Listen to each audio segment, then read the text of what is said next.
Welcome back guys. आज हम आपके लिए लेकर के आए हैं एक और एक्शन थ्रिलर मूवी जिसका नाम है भागमती का एक्सप्लेनेशन। गाइस, भागमती वही मूवी है जिसके ऊपर बॉलीवुड में एक नई रीमेक बनने जा रही है जिसका नाम है दुर्गामती एक मिथ। गाइस, भागमती साउथ की मूवी है जिसे 2018 में रिलीज किया गया था, जिसे डायरेक्ट किया है जी अशोक ने। इसमें आपको मेन रोल में देखने को मिल जाएंगे अनुष्का शेट्टी, जयराम और मुरली शर्मा। गाइस, मूवी की स्टार्ट होती है दिल्ली से, जहां पर एक सेंट्रल मिनिस्टर सीबीआई डायरेक्टर को बुलाकर एक पॉलिटिशियन को फंसाकर जेल में डालने को कहता है। उस पॉलिटिशियन का नाम होता है ईश्वर प्रसाद, जो लोगों के सामने पॉलिटिक्स से रिजाइन देने की बात करता है अगर गवर्नमेंट पिछले 6 महीने में चोरी हुई मंदिर की बेशकीमती मूर्तियों को नहीं ढूंढ पाई तो। पर वह सीबीआई डायरेक्टर मना कर देता है और कहता है कि ईश्वर चंद एक बहुत ही अच्छा और ईमानदार पॉलिटिशियन है। फिर वह सेंट्रल मिनिस्टर नए सीबीआई ऑफिसर को बुलाता है जिसका नाम होता है वैष्णवी, और उसकी हेल्प करता है असिस्टेंट कमिश्नर संपत। अब सीबीआई ऑफिसर वैष्णवी ईश्वर प्रसाद के असिस्टेंट आईएएस चंचला यानी हमारी एक्ट्रेस अनुष्का शेट्टी को इंटीग्रेट करने का सोचते हैं, जो अभी जेल में है क्योंकि उसने अपने फियांसे और असिस्टेंट कमिश्नर संपत के भाई की गोली मारकर हत्या कर दी थी। अब इंटेरोगेशन को कॉन्फिडेंशियल रखने के लिए वह अनुष्का शेट्टी और आईएएस चंचला को एक किले में लेकर के जाते हैं जिसका नाम होता है भागमती किला। उस किले को लोग भूतिया किला मानते हैं और सब वहां आने से बहुत ज़्यादा डरते हैं। अब सीबीआई वहां पर चंचला को हाउस अरेस्ट कर देती है जब तक के लिए उसकी इंटेरोगेशन पूरी नहीं हो जाती। अब चंचला उस किले में घूमने लगती है और किले को एक्सप्लोर करने लगती है, पर वहाँ उसे बहुत सारी अजीबोगरीब चीज़ें देखने को मिलती है। फिर वहाँ पर उसे एक डायरी मिलती है जिस पर रानी भागमती का नाम लिखा हुआ होता है, जो इस किले की रानी थी। वहाँ चंचला याद करती है अपने पुराने दिनों को, जब वह असिस्टेंट कमिश्नर के भाई शक्ति से मिली थी एक दंगे के दौरान। वहाँ पर चंचला पर कोई हमला कर देता है और उसकी जान बचाता है शक्ति। दरअसल शक्ति फॉरेन में एमबीए करके आया हुआ होता है और वह बड़ी बड़ी कंपनीज के जॉब ऑफर को ठुकरा देता है और गांव के लोगों के लिए कुछ करना चाहता है। फिर शक्ति और चंचला में प्यार हो जाता है और शक्ति और चंचला की सगाई भी हो जाती है। शक्ति चंचला को एसीपी संपत से मिलाता है। चंचला उस वक्त गांव में एक डैम के प्रोजेक्ट को हैंडल कर रही थी, पर शक्ति के गांव के लोग उसके खिलाफ थे।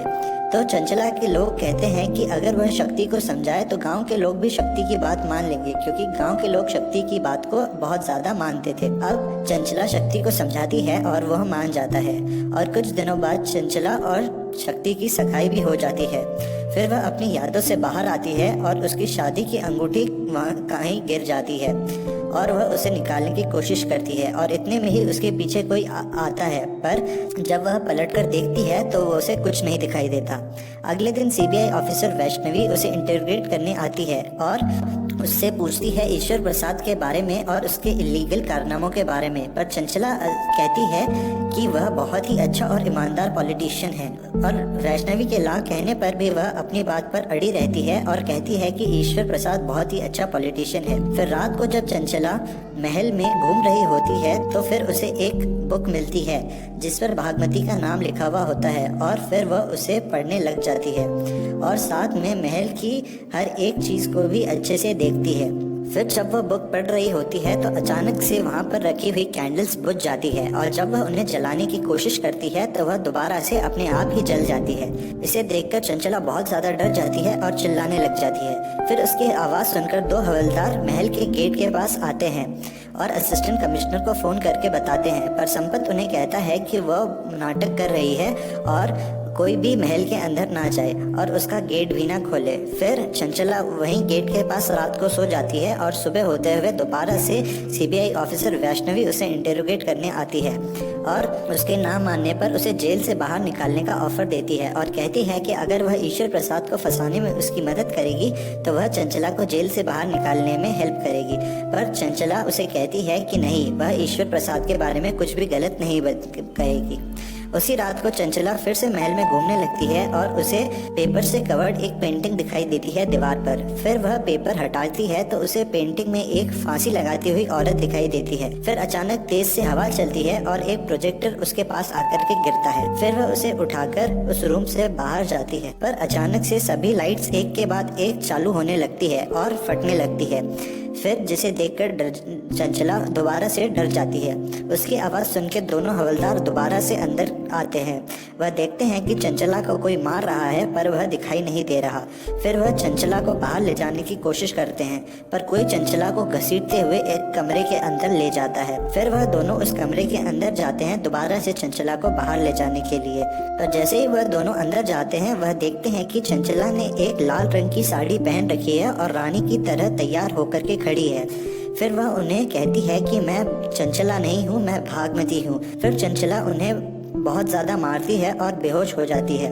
अगली सुबह एक साइकियाट्रिस्ट चंचला को देखने आता है जो उसे भागमती की एक नकली सी कहानी सुनाता है। पर यह सुनकर चंचला अचानक से अरेबिक लैंग्वेज में कुछ बोलने लगती है और उस साइकियाट्रिस्ट को मारने लगती है।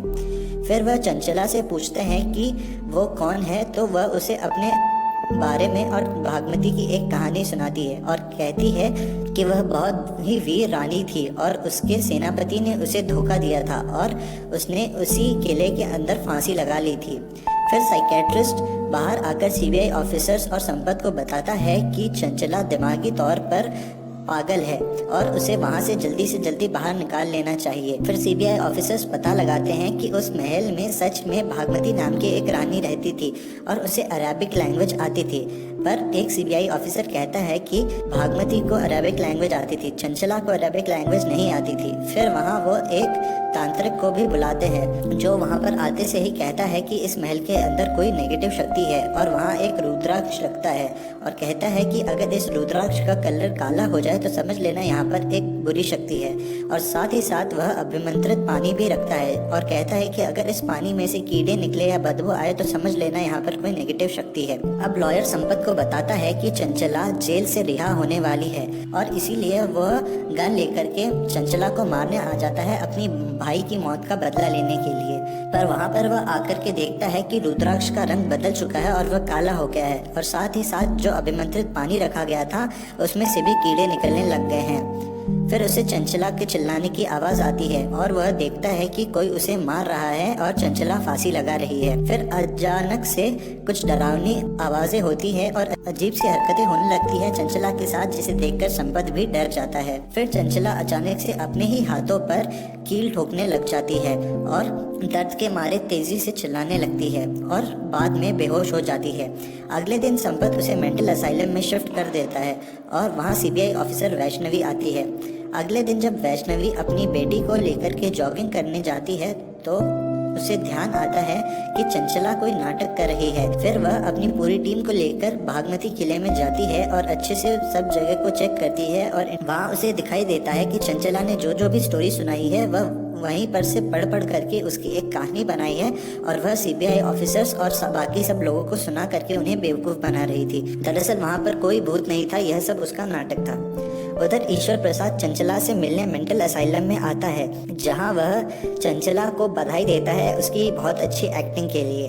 दरअसल ईश्वर प्रसाद को पहले से ही पता होता है कि एक सीबीआई ऑफिसर्स की टीम वहां पर आने वाली है, तो वह चंचला के साथ मिलकर के प्लान बनाता है। दरअसल जिस गाँव के ऊपर वह डैम का प्रोजेक्ट चला रहा था उन गाँवों के नीचे बहुत ज्यादा बॉक्साइट भरा हुआ था, जिसका सौदा वह बिजनेसमैन से कर लेता है और उससे उसे 1800 करोड़ का फायदा होता है और वह चंचला को कहता है कि वह उसे 300 करोड़ रुपए दे देगा अगर वह उसे सीबीआई ऑफिसर की टीम से बचा लेगी तो। और वही ईश्वर प्रसाद भी मूर्तियों को चोरी करता है। फिर जब ईश्वर प्रसाद चंचला से एक पेपर पर साइन कराने को कहता है तो वह उस पर भागमती के नाम से सिग्नेचर करती है, क्योंकि उसे पता होता है कि पॉलिटिशियन ईश्वर प्रसाद मूर्तियों की चोरी में चंचला को फंसाकर सारे के सारे 1800 करोड़ रुपए खुद ही हड़प कर जाएगा। फिर चंचला बताती है उसे अपने प्लान के बारे में और मूवी में दिखाया जाता है कि कैसे ईश्वर प्रसाद ने गांव के लोगों को मार डालने की धमकी देकर चंचला के हाथों ही अपने फियांसे शक्ति का मर्डर करवाया था और फिर उसे उसी के मर्डर के इल्जाम में जेल भेज दिया था और अगर वह किसी को इसके बारे में बताती तो वह उन सभी गांव के लोगों को मार देता। फिर चंचला ने जेल में रहकर ही पॉलिटिशियन ईश्वर प्रसाद को फंसाने का प्लान बनाया और वह किले में संपत को सब कुछ बता देती है। यह सुनकर ईश्वर प्रसाद गुस्से में चंचला के ऊपर गन तान देता है और इतने में ही संपत वहां आ जाता है और उसे शूट कर देता है और ईश्वर प्रसाद वहां पर मारा जाता है। फिर चंचला को भी सच पता होने के बाद चंचला को भी जेल से रिहा कर दिया जाता है। फिर जब अगले दिन चंचला और सीबीआई ऑफिसर वैष्णवी घर में बैठकर कुछ बातें कर रहे होते हैं तो सीबीआई ऑफिसर वैष्णवी और संपत चंचला से पूछते हैं कि चंचला, अगर तुम्हें अरेबिक लैंग्वेज नहीं आती तो तुम किले के अंदर अरेबिक लैंग्वेज में बातें कैसे कर रही थी। फिर चंचला शॉक होकर कहती है कि नहीं, मुझे तो अरेबिक बिल्कुल नहीं आती और मैंने तो कभी अरेबिक सीखी भी नहीं है।